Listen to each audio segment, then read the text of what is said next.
All right, problem number 9 in group theory. This is another fun problem. It's not terrible. We have let phi go from G to H be a homomorphism of groups and let N be a normal subgroup of G. Suppose that phi restricted to N from N to H is an isomorphism. Show that G is the internal direct product of N and the kernel of phi. That is, G is equal to N O plus kernel of phi. Okay, internal direct product, yes.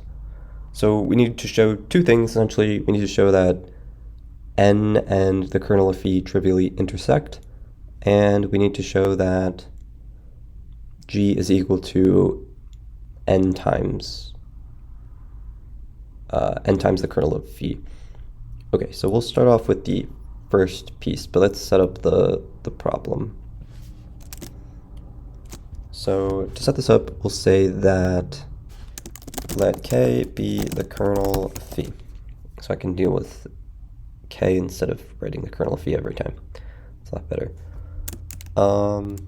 We claim that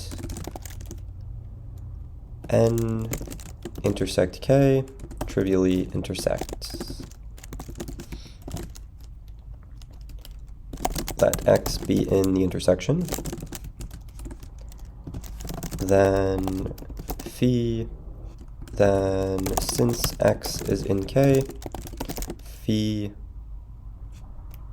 of X is equal to the identity. Since X is in N and phi restricted to N is an isomorphism, it is also injective, hence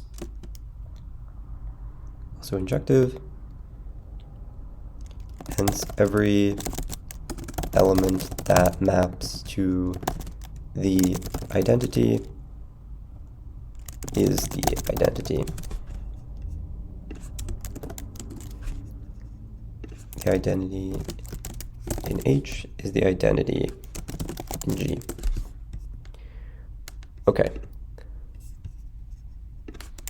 Thus, X is equal to the identity in G.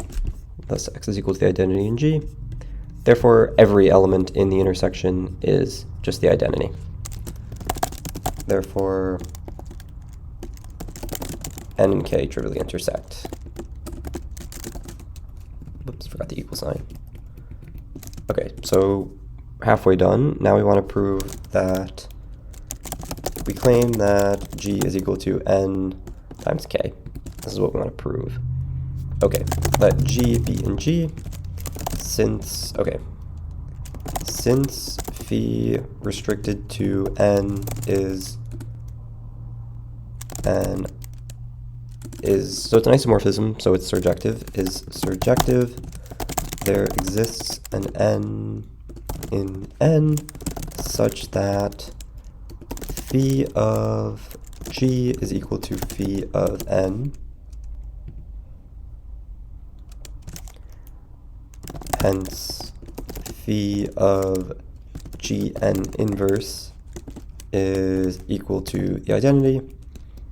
I'm skipping some logic here, but you just multiply by the inverse, then use the fact that it's a homomorphism to put the inverse on the inside, and then use the homomorphism to combine the two. Thus, Gn inverse is in the kernel of phi. Therefore, we can write Gn inverse as some kernel element. Therefore, for some k in the kernel in phi, G inverse is equal to k. Hence, we have that G is equal to k times N on the right. So G is equal to k times N.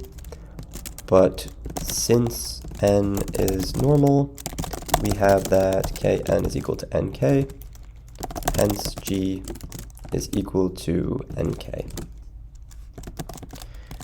Therefore, G is equal to n, the internal direct product of n and the kernel of phi. And that's it.